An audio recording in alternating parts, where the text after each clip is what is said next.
Hey team, welcome back to the channel. Today I'm going to do something I haven't done before. I'm going to do a fight review. And I'm going to do a fight review on the Tommy Fury versus Jake Paul fight set to happen 26th of February, Saudi Arabia, over 10 rounds. The reason I'm going to give this review is because I keep getting asked who I think is going to win between Tommy Fury and Jake Paul and how I think the fight's going to go. Is it going to go the distance?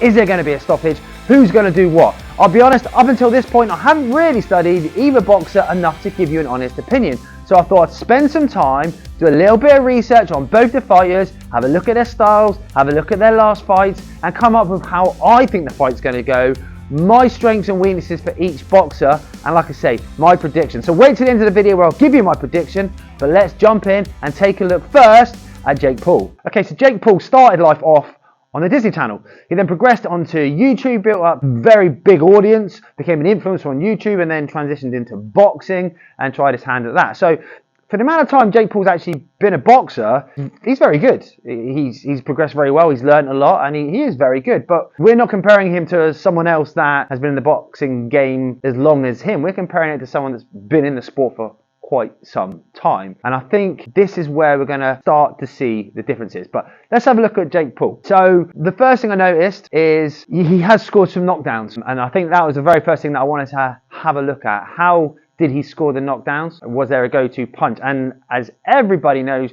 Jake's go-to punch is his right hand. Now that right hand, he doesn't throw straight and true. He kind of wings it in.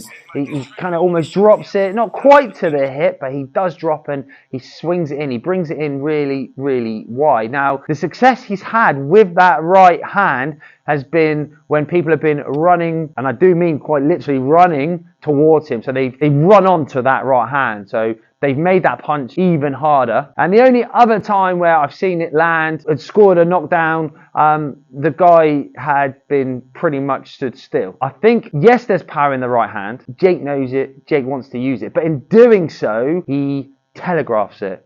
He drops it. He doesn't set it up. He doesn't disguise the punch. His jab isn't very good. He kind of uses it because he knows he should to set up the right hand, but he doesn't really set his distance. He's just kind of throwing it. It might brush the target, boom, and then he's kind of winging in this right hand. He does throw a very good backhand to the body. So again, his right hand to the body, he actually throws that very well, and he throws it quite straight. I like the way he dips down, can give your opponent that idea that you're going to go downstairs, and then he might bring it in upstairs. However, he does telegraph it. You can see it coming. You know that is what he's trying to land. His actual arsenal of punches is very, very minimal due to his lack of time in the sport.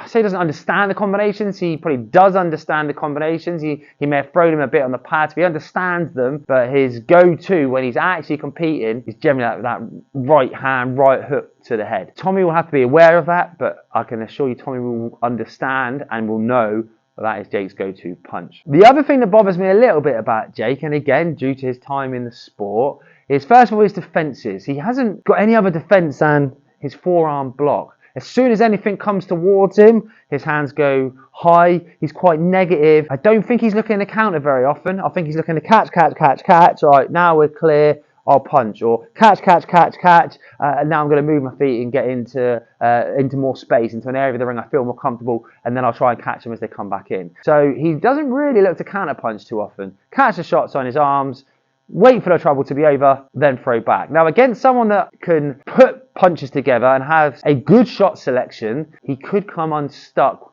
with that defense. Now, coupled with the lack of defense is his space awareness, his ring awareness.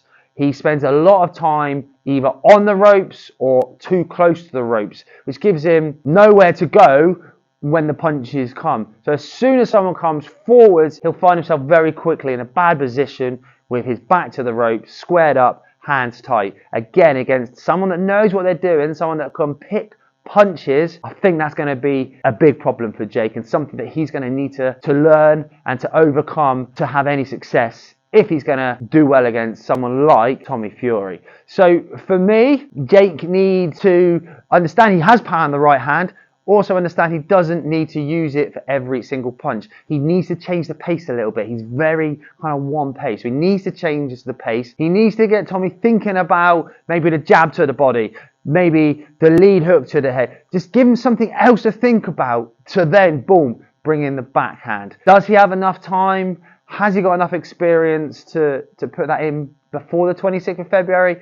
I don't know. But that is definitely something he's going to have to be aware of, that Tommy knows that right hand's coming. Tommy's going to have been training for that. So what can Jake do to change up the tactics, to get Tommy thinking about something else, so Jake can get his feet in range and get that right hand away? Can Jake come up with some new defences? Can Jake understand ring awareness? 26th of February, we'll find out. So let's move on to Tommy Fury. Tommy Fury was born into a boxing family. Dad Peter Fury, brother Tyson Fury, a boxing family. He started boxing when he was young, although he didn't actually compete until later on when he joined the amateurs. But Tommy's probably more well known for his appearance in Love Island, and that's where he got a lot of his fans, a lot of his following. He is now trying to rebuild his brand, and he has moved on and become a professional boxer, and he's kind of working his way through the ranks there, and he is trying to rebuild the brand to be more of a professional boxer. And that's what we're going to look at. There was a clip released recently of one of his amateur bouts. I'm not going to talk about that. More than happy to do a video reviewing that, but not talking about that. We're talking about Tommy Fury as the professional boxer. In his opening fights, his opening bouts, as any pro boxer will do, they start with journeymen. Well, a few of the journeymen that he boxed had turned up to almost make up the numbers. So they didn't actually present too much of a threat for Tommy. So Tommy was getting in the ring, really understanding that this was going to be one-way traffic for him. And in doing that, we didn't really see what Tommy Fury had. Not until later on, and we'll talk about that again in a second. So what I did see was an over-keen and an over-eager Tommy Fury rushing forward, knowing that not a lot's going to come back. But as he did that, feet were all over the place, hands were being swung low from the hips, and actually to someone that was going to swing back, he left himself very, very open. So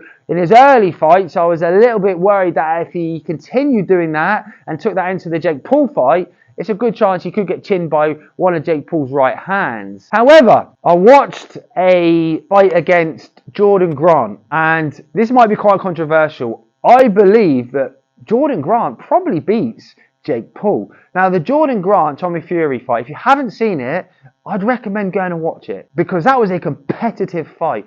Jordan Grant asked a lot of questions from Tommy Fury. I believe Tommy answered every single one of them. Yeah, he got caught a couple of times. It's boxing, it's going to happen, and I bet you Tommy learned from that. But Jordan Grant was a very live opponent, and Tommy handled him after the first round superbly. So Tommy worked off his jab. Tommy's got a fantastic jab. He judges distance very, very well with the jab. Took him about a round just to work out the distance, but towards the latter part of the first round and then for the rest of the other 3 rounds, Tommy handled the distance beautifully. Lovely, lovely sharp jab. And then in behind it came his other shots. But his shot selection is good. It's very good. He understands where to set and how to set shots up. He understands about starting upstairs, coming back downstairs, coming back upstairs. He understands the angles. He understands distance control. He understands base. He understands ring awareness. He boxed very, very well at distance, but he also boxed well on the inside. Now, my only concern throughout those rounds with Jordan Grant was when Jordan Grant did come forward and quicken the feet and close the gap, Tommy went back in straight lines, and he found himself against the ropes a lot, and as he went back in straight lines against the rope, he did square up and became a bigger target. So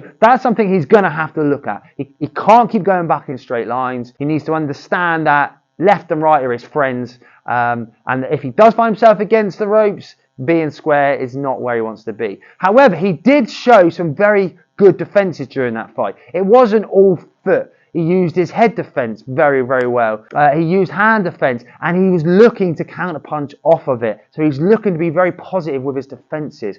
He was making them miss and making them pay. And that is something that I do not believe Jake Paul has. I do not believe he has the ability to counterpunch. Whereas Tommy Fury, I do believe has some good defences, can use a variety of defences, and will look to counterpunch. Will look to turn his defence into an attack as soon as he can. One thing I have noticed through all of Tommy Fury's fights is this low left hand. Could that be a problem? It could. Jake Paul trying to land that right hand, Tommy Fury's low left hand. Could it be a problem? Possibly. Now, I don't think it'll be a problem when everything's long and Fury's initiating, because Tommy Fury's distance control is very, very good. I think the only time we may see it become a problem is, again, if Jake Paul suddenly quickens the feet, or after maybe Tommy's finished an attack, if Jake Paul throws in that right hand. Doesn't counter punch very often, but he might just throw in that right hand as a counter. Tommy's hand is low. Potentially he could be caught. There are questions there, but I do believe that Tommy's distance control and judging of range is very, very good, and I don't think Jake Paul will find that right hand over the top of the left hand. As the rounds go on and the feet start to slow down, I guess we'll have to see. When it moves into the later rounds, I guess we'll have to see. But I don't believe Tommy's low left hand is going to be a problem, and I do believe that his use of the jab is going to be a real factor in this. Teamed up with the use of the jab is his work when he's not punching, his work before he punches. And you'll see him, these little flinches, these feints, these triggers, and he does it with the hand, the shoulder, the foot. Tyson Fury does it very well. To someone like Jake Paul, who's still in the learning phase, those feints and triggers are going to really upset him and disturb him. So every time that you'll see a trigger, I think Jake's hands are just going to keep coming up, and it's those little things that are going to, like I say, unsettle him. He's not going to be able to set his shots up because he's too worried about defending, and then you may find he just gets frustrated and just throws a shot from out of range, and that's when Tommy will make him miss and will counter punch. So I believe all the flinching and the feinting and the triggering is going to cause all sorts of reactions and cause all sorts of problems for Jake. That's something that Jake's going to have to deal with. So for me, although Tommy, again, is not massively experienced, he does understand boxing. He does understand range and distance control and space awareness. He does understand all that. He has a better variety of defenses to pull on. He has better shot selection. Tommy just needs to stay calm. He needs to go out and box and use his boxing ability, use his jab, use those feints, use those triggers, use the shot selection. His boxing IQ and boxing ability is superior to that of Jake Paul's. So if he goes out and boxes, I think he'll get success. I'm now going to talk to you about my prediction. Before I talk about my prediction, I'd love to hear your thoughts. Who do you think is going to win and how? Comment below who you think is going to win and how. Decision, points, or are we going to see a stoppage? Okay, so here's my prediction on how the fight's going to go. I think we'll see Jake Paul come out of the blocks fast. I think he'll be looking for that right hand early. I would probably suggest that the early rounds 1 and 2 may even go Jake Paul's way. If Jake Paul doesn't find a right hand early and doesn't put Tommy Fury down, which I don't think he will, if he doesn't, from rounds 3 onwards, Fury would have worked out the range, would have worked out Jake Paul, and will start to take control with his boxing ability. As long as Tommy boxes his fight, as long as he fights his fight, doesn't get overwhelmed, doesn't stand and trade and give Jake Paul that puncher's chance. Use his lovely jab, use his boxing IQ. The early rounds, use the ring a little bit. Might look a little bit negative, but use the ring a little bit.